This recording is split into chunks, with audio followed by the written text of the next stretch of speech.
Hello, I would like to welcome you to our podcast of the project Digital Transformation of Inclusive Youth Work and our short talk with one of authors of our manual, Youth in Digital Environment. What we are going to talk about it in this short podcast is where our authors found idea for the topics, but you will see in our webinars, and why those topics are important in their daily work. On my left side, I would like to present you Nedim. Nedim is a professional youth worker and author of a lot of manuals for youth work and youth workers. On my right side is Amar, and Amar is also a professional youth worker who works a lot of on a lot of manuals for youth workers. So I would like to ask, let's start with Nedim, to ask him, why did you choose those topics for your manual or our manual on the youth in the digital environment? Thank you, Franjo. So we discussed in this manual, we cover the topics of media literacy, cyberbullying and internet addiction as the three most presented topics, and we cover a bit more of them, but more or less we are covering the media literacy, some first level, maybe some surface level of media literacy. We have chosen those topics based on years of our experience, mostly working in international youth work environment, working across EU countries and working with different youth organizations, different companies and formal educational institutions. And based on our experience so far, nevertheless, when we think that maybe media literacy is a topic that is covered a lot, we still, when we meet each new group of youth workers on international activities, we see the need in them, and they share the need that they are missing practical tools, that they are in need of additional tools that they might use in their local activities, and they can easily adjust. Based on that, that was like our starting point, and based on that we developed all of the content and approach. Still, it's something that is maybe on the surface level. We are not diving that much into the topic, but we wanted to create more of a practical activities that can be easily used and that can be easily presented and easily adjusted to different groups, because sometimes we work with teachers, with professors coming from formal educational sector.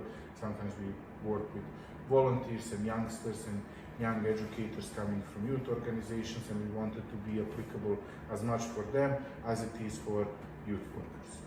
So Amar, what is your opinion about this topic? Why those topics, in your opinion, are important for youth workers and especially for young participants? Yeah, from my experience working generally in the youth work, addressing the topic of digital transformation, if you look at the definition of digital transformation, those topics are in the core of the digital transformation. So we cannot have these young people getting more ready to go deeper and dive deeper into the world of the digital technologies if they do not have at least basic competencies in the topic that we are mentioning. And also from our work at both local and international level, what is really good that I like about those topics and the workshops, that they can be, this is a problem we have at general European level. So there is not any specific country in the Europe that is maybe on the bit higher level, but this is the problems we are facing now and every day in each country. So the workshop we developed and the topics that we choose will be tailored for the needs of all youth workers across the Europe, all youth work practitioners, to be able to address them with the young people, especially when we speak about digital world, about virtual world. All the threats are getting general, and all the threats are going much faster. So now if someone posts some hate speech or some false information online, it can get easily viral in the matter of seconds, not even the minutes. And this is the new reality that we have to prepare both our young people and both our youth workers how to fight it, how to keep safe, how to keep good, and how to keep their well-being in this digital environment. For me personally, there are two topics which are quite important as from my professional background. internet addiction and the cyberbullying. They are quite, let's call them new topics, but again, not new topics. How fast can you catch as a trainers those topics, development of those topics and all materials and all changes inside of it? Basically, in this material, we try to cover the basics. And of course, as Amar said, we are living in rapidly growing and rapidly changing world. A lot of things, especially connected to digital surrounding and digital environment, are changing as we speak. And new forms, of course, of when we talk about cyberbullying and when we talk about addiction, new forms of addiction and cyberbullying are created as we speak. We wanted to cover some basics, and as I said in the beginning, we didn't go that much into depth. This is more of a material that is there to be used as a good foundation to further discuss later on with participants from different groups.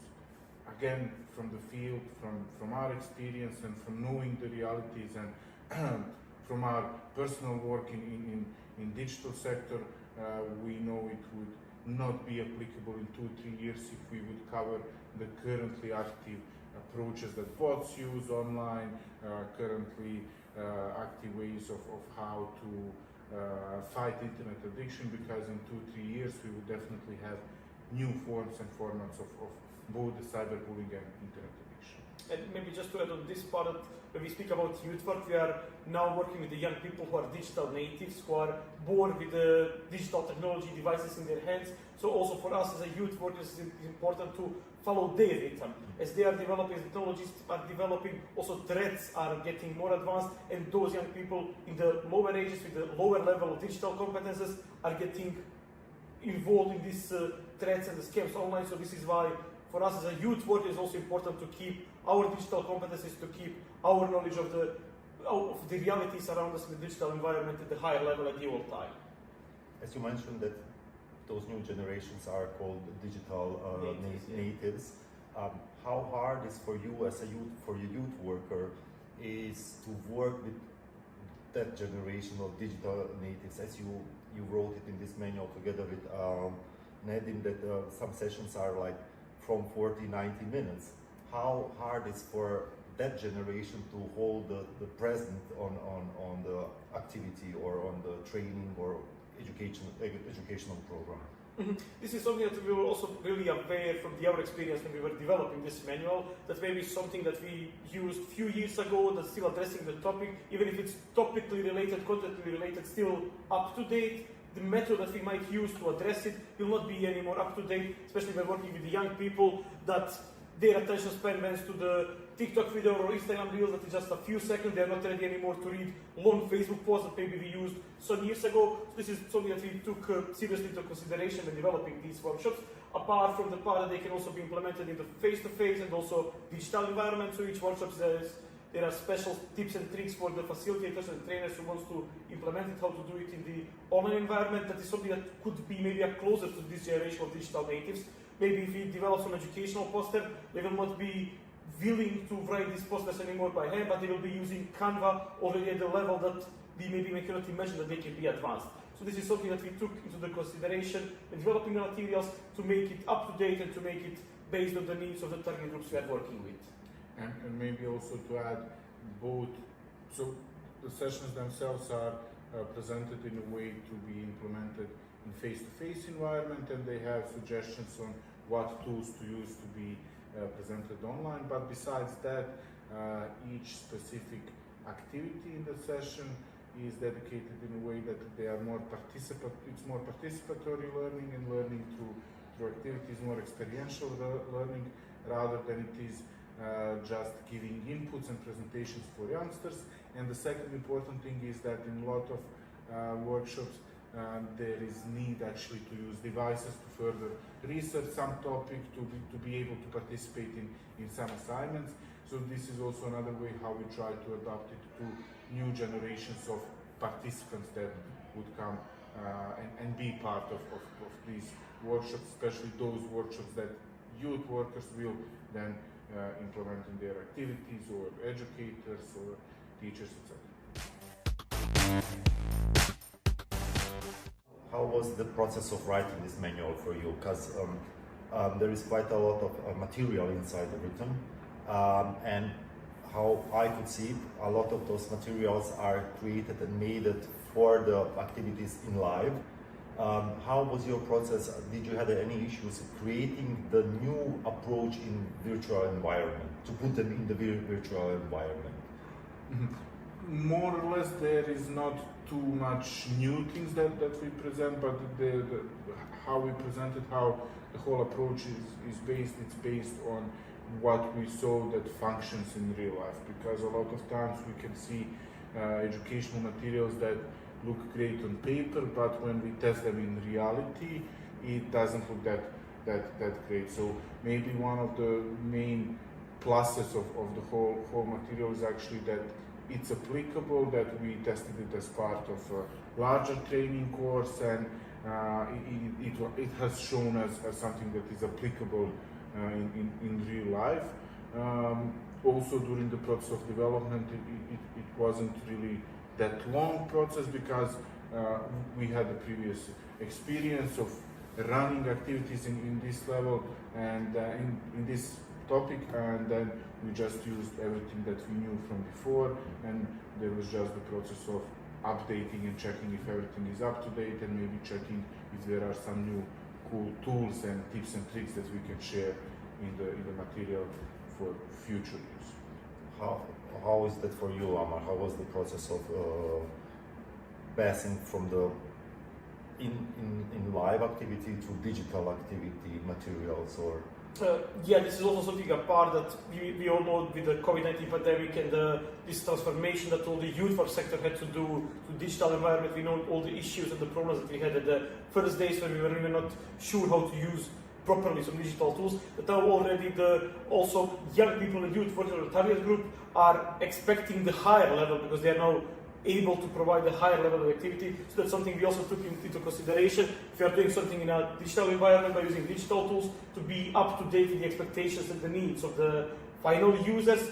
And also what is something I think really important, that once like this manual is being used, as we said, digital technologies are changing, it's emerging, it's improving, and this is also, we will be trying to collect feedback from all the youth work practitioners who are using this material in order to improve. Maybe in 2 years, everything that we spoke about cyberbullying will already be outdated. So this is something that we have the power again to change and to make some small changes in order to stay up to date with the events happening. I think this is the only solution if you speak about digital technologies, about virtual environment. You absolutely have no other options but to regularly collect feedback, analyze feedback, and improve the things. This is how the digital technology works. This is how our youth work should work.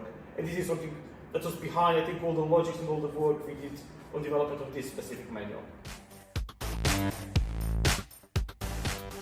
thank you. I have one more last question. Is as you are coming from the field, working field with youth, youngsters, youths, and youth workers, and you are professional teachers, learners. What do you prefer more to do? Digital educational programs or in live? What is for you better, or where do you see that the participants are more involved in? It depends again from generation to generation of participants that we work with, but I think generally speaking, we are moving a bit back to this face-to-face, because during the pandemic time we had a lot of online activities and everything moved online. From when we talk about young people, everything moved online, from schools to hanging out with friends to playing games, and everything was online. And I think now even the new generations that were born with the devices and the internet, and it's part of their lives since they exist, they are becoming more and more sick of just using digital tools and just communicating in that way.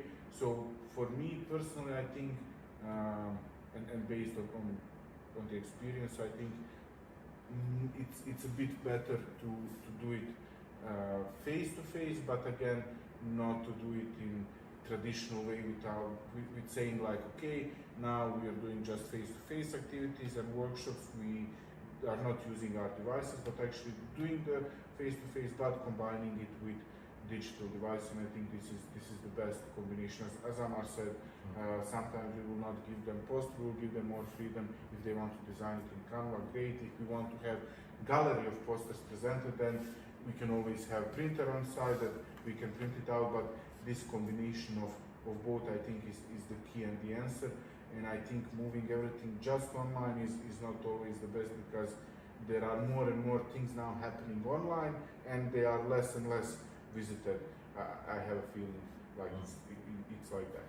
Okay, thank you. For you? Yeah, I also agree. For me, and as Nadim said, moving everything to digital will not be maybe the best solution, but also doing again things face to face, ignoring all the digital technologies and tools we have, will also not be definitely the best approach. So combining, taking maybe the good things from both sides is some ideal solution that looks at the moment. We still have this all the person advantages of the face-to-face education that we are used to maybe in the youth work in last decades, but the digital tools that young people are now able to use individually, independently, is something that we also try to involve as much as possible. And this is how I see it. And even if you have educational version doing fully face-to-face, some preparations or follow-up also can be done online, and this is something that you can always incorporate to make the best impact and the best results for all the participants at the workshop.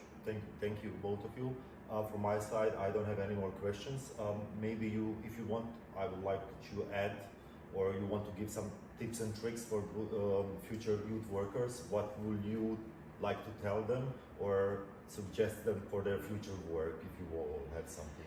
Yeah, definitely to try to use the material, and also to feel free to share feedback to any of the partners of the project. And it's a living matter during the project, and even during later after the officially project has ended. It's a living matter, and I think it's most important thing is actually to try to use the material, the methods and the approach, and to see what works and what doesn't, and to share any feedback for future improvement for the whole field, more or less. Thank you. Yeah, that will be more the same, and also I hope that those sessions will be useful for the youth work practitioners using them, and also I think that those sessions also have a good potential to be easily adjusted to different contexts. As I said, this is really general problem, so if someone is using this session with the small adjustments, they can multiply based on and that's something also mentioned in the manual for people who will be reading, that based on the complexity of the exercise and the background of the group that you have more experience, more developed digital competences, it can be easily adjusted to different levels to fit the needs of the all learners we have. Thank you, Nadim. Thank you, Ahmad. Thank you, everyone, for watching our short podcast here. In my name and name of the whole team of Youth Power Germany, I thank you, and I encourage you to use all our materials, what we produce, not on this project and another projects. They are free for your use, and on that way, you are going to benefit, and we are also benefiting by your side by using our materials. Thank you. Bye.